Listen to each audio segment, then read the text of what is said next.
Pada gelombang ke-11 serangan Iran, IRGC disebut telah meluncurkan rudal hipersonik Fatah 1 dalam salvo rudal. Peluncuran rudal tersebut dianggap sebagai pesan terhadap Israel. Peluncuran rudal hipersonik Fatah 1 ini diumumkan IRGC pada hari ini Rabu 18 Juni 2025 pagi.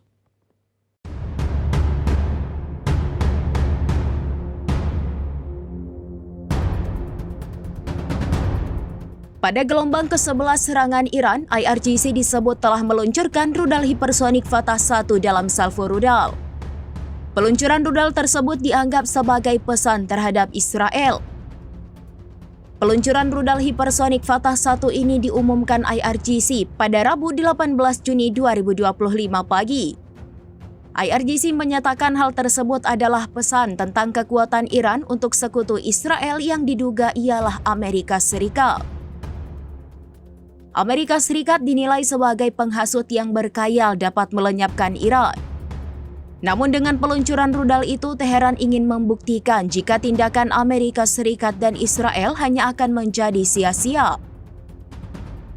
Saat ini rudal Iran juga telah berulang lagi berhasil menembus sistem pertahanan udara di Israel. Iran mengklaim militernya telah mencapai kendali penuh atas langit wilayah pendudukan.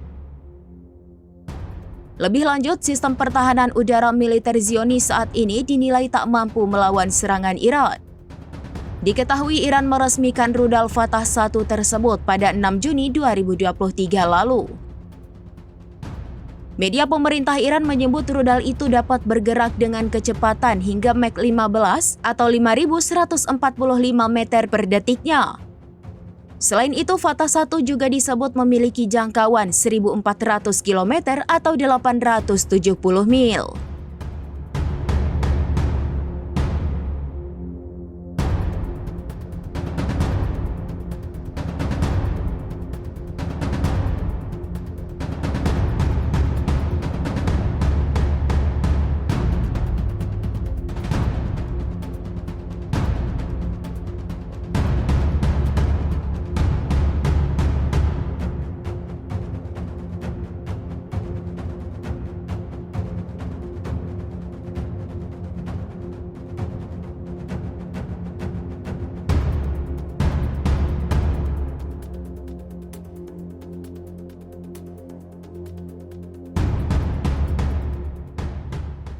Download Tribun X sekarang, menghadirkan lokal menjadi Indonesia.